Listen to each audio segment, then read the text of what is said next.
Subtracting fractions. A jug of juice is 3/4 full.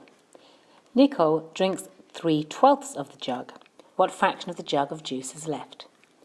There was 3/4 full, and then Nico took out 3/12.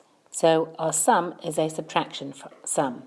We could rewrite 3/4 minus 3/12 as 3/4 minus 3/12.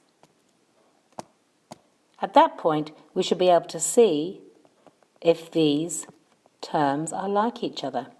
Q's and T's are not like. So they're not like. They're not the same type of value. So therefore, they cannot be combined directly. What we have to do is we have to write equivalent fractions. We had 3/4. We have to write it over an equivalent fraction. In the same, we have to write 3/12 as an equivalent fraction. And the key is that this equivalent fraction they have to be like each other. So they have to have the same denominator to make them like each other. To start off with, we can see what are the prime factors of each of those denominators.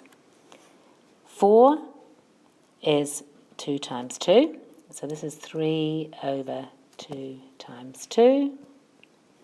And 12 is 2 times 6 and 2 times 3. We had 12, that is 2 times 2 times 3.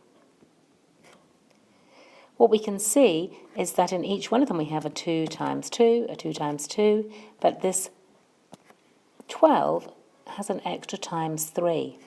That means that if we had 2 times 2 here, if we multiplied it by an extra 3, we would have 12ths. This means that we can rewrite both of these fractions in terms of 12ths. This is already 3/12, and let's see what the conversion of this one is. Originally we had 3/4.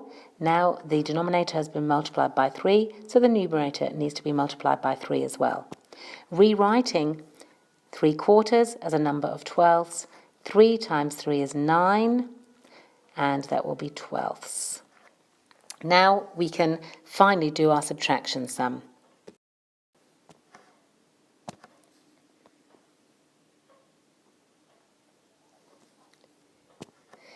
Three quarters take away 3/12 can be rewritten as 9/12 take away 3/12. These are now the same type of fraction. We have 9t take away 3t, if you like, and that's going to leave us with 6/12. So the answer to the question, the fraction of the jug left, would be 6/12.